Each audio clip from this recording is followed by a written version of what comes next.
say you're sorry. Legal.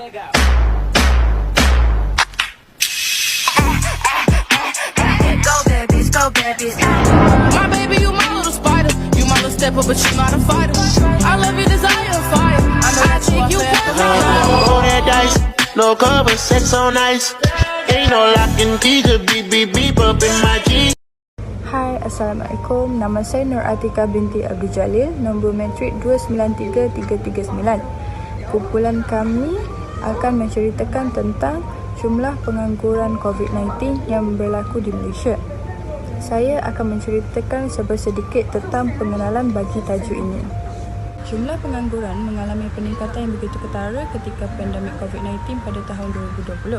Krisis ini bukan hanya melibatkan negara membangun seperti Malaysia dan Indonesia, malah turut melibatkan negara maju yang lain. Di Malaysia, wabak COVID-19 ini telah memberi kesan yang sangat besar kepada sistem pendidikan, kesihatan, sosial, politik dan juga ekonomi. Akibat daripada penularan virus ini yang telah mengakibatkan banyak sektor seperti sektor ekonomi seperti percintaan, perniagaan, pelancongan dan juga perhotelan terpaksa ditutup agar penularan wabak tersebut dapat dibendung. Tambahan pula, sejak pelaksanaan Perintah Kawalan Pergerakan PKP, banyak syarikat yang telah mengalami kesukaran sehingga ada yang telah diisytiharkan sebagai bankrupt kerana syarikat tersebut perlulah menampung kos perbelanjaan yang besar seperti membayar gaji pekerja walaupun syarikat tersebut tidak dapat beroperasi sepenuhnya. Oleh hal demikian, setengah syarikat mengambil keputusan untuk membuang pekerja bagi mengurangkan perbelanjaan syarikat. Walau bagaimanapun, tindakan syarikat yang membuang pekerja ini sedikit sebanyak telah meningkatkan kadar pengangguran di Malaysia. Hal ini dapat dibuktikan melalui statistik tenaga buruh iaitu dengan mencatatkan kadar pengangguran yang tertinggi sebanyak 5.3% pada bulan Mei 2020. Sebelum tercetusnya wabak COVID-19, kadar pengangguran di Malaysia masih berada dalam keadaan terkawal iaitu mencatatkan di bawah 4% selama 10 tahun. Saya Wana Rusahili binti Wana Hisham, nombor matrik saya 291894. Saya akan menjelaskan tentang data pengangguran yang berlaku semasa musim COVID-19 iaitu pada tahun 2020. Kadar pengangguran mencecah sebanyak 4.5% pada tahun 2020 berbanding tahun 2019 iaitu hanya 3.3% sahaja. Dan tahun 2020 mencatatkan jumlah pengangguran yang tertinggi sejak 1993. Bilangan penganggur meningkat sebanyak 711,000 orang pada tahun 2020 berbanding tahun sebelumnya iaitu sebanyak 508,200 orang sahaja. Hal ini demikian kerana situasi yang dihadapi pasaran tenaga kerja negara selaras dengan peringkat global turut berada dalam situasi yang tidak menentu sepanjang tahun 2020 sehingga mengakibatkan ramai penduduk kehilangan pekerjaan dan pengurangan jam yang bekerja serta sumber pendapatan yang terhad disebabkan COVID-19.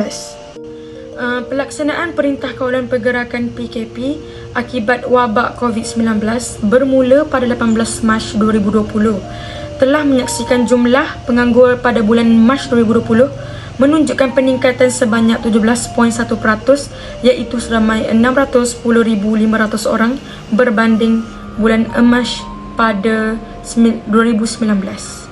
Hal ini berlaku kerana banyak penduduk kehilangan pekerjaan dan perniagaan yang dijalankan mengalami penurunan permintaan sebanyak 37%, manakala perniagaan yang tidak dapat beroperasi seperti biasa meningkat sebanyak 42%.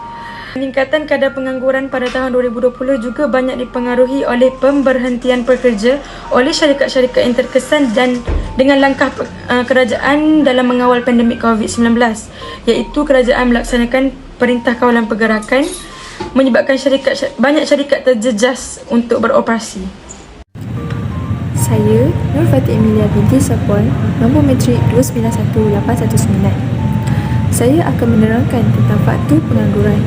Terdapat 3 faktor pengangguran iaitu peluang pekerjaan yang terhad, kurang kemahiran dan pengalaman dan lemah dalam penguasaan bahasa Inggeris.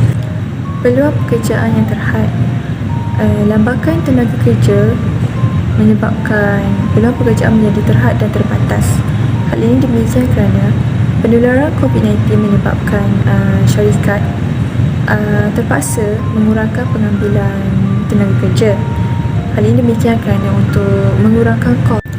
Seterusnya ialah kurang kemahiran dan pengalaman. Pekerja yang kurang kemahiran dan pengalaman akan memberi masalah kepada sesetengah syarikat, terutama graduan yang baru menamatkan pengajian di universiti. Akhir sekali, lemah penguasaan bahasa Inggeris.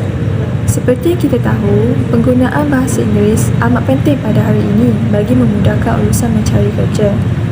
Hal ini demikian kerana bahasa Inggeris digunakan dalam temuduga dan sebagainya. Oleh itu, sesetengah orang yang lemah bahasa Inggeris berkemungkinan sukar untuk mendapat pekerjaan. Assalamualaikum warahmatullahi wabarakatuh. Saya Nur Alia Natasha binti Jamil, nombor matrik 291762. Di sini saya ingin mengulaskan tentang kesan terhadap jumlah pengangguran di Malaysia pada musim COVID-19. Di antara kesan terhadap jumlah pengangguran di Malaysia pada musim COVID-19 ialah berlakunya pengurangan pendapatan. Individu yang telah mempunyai pekerjaan mungkin mengalami pengurangan pendapatan daripada majikannya. Ia berlaku sebagai tindak balas terhadap keadaan ekonomi yang lemah. Hal ini kerana ia bagi dapat menyelaraskan kewangan dengan keadaan ekonomi yang semakin merosot. Kesan yang seterusnya pula ialah berlakunya pengurangan pekerja.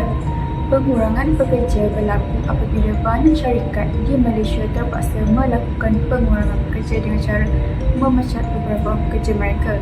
Ianya disebabkan oleh syarikat tersebut mengalami kesukaran dalam menjaga kestabilan kewangan untuk memberikan gaji kepada pekerja mereka selaras dengan skop kerja yang mereka lakukan. Akhir sekali, kesan terhadap jumlah pengangguran di Malaysia pada musim COVID-19 ialah berlaku kesukaran mencari pekerjaan yang baru. Banyak individu yang telah kehilangan kerja akibat daripada COVID-19 ini dan mereka sukar untuk mencari pekerjaan yang baru. Hal ini dikatakan demikian kerana banyak perusahaan menghentikan pengrekrutan atau mengurangi jumlah penerimaan untuk pekerja yang baru yang ingin bekerja di sebuah syarikat atau firma tersebut. Itu sahajalah kesan terhadap jumlah pengangguran di Malaysia pada musim COVID-19. Assalamualaikum warahmatullahi wabarakatuh. Nama saya Khalatul Izzah Umar, nama medik saya 291400. Saya akan menerangkan berkaitan cara-cara mengatasi jumlah pengangguran akibat dari gejala COVID-19. Yang pertama, pihak berkuasa harus meningkatkan peluang pekerjaan yang menarik pelabur asing melabur dengan dalam negara. Kemudian pihak pelabur yang mempunyai syarikat mengambil pekerja tempatan sebagai pengganti kepada pekerja asing. Dari sini kita boleh mengatasi kes pengangguran dari terus bertambah. Seterusnya, institusi pelajaran tinggi perlu sediakan bidang pengajian yang sesuai keperluan pasaran kerja semasa supaya setiap graduan dapat tawaran pekerjaan selaras dengan bidang yang mereka ceburi. Akhir sekali, langkah yang boleh kerajaan titik beratkan adalah dengan menyediakan lebih banyak pusat latihan dan kemahiran seperti pusat kemahiran menggunakan teknologi moden, kemahiran berkomunikasi terutama dalam bahasa Inggeris. Dari kemahiran inilah mendorong majikan untuk menawarkan gaji yang bertepatan. Oleh itu, kes pengangguran dapat dikurangkan. Sekian dari saya. Terima kasih.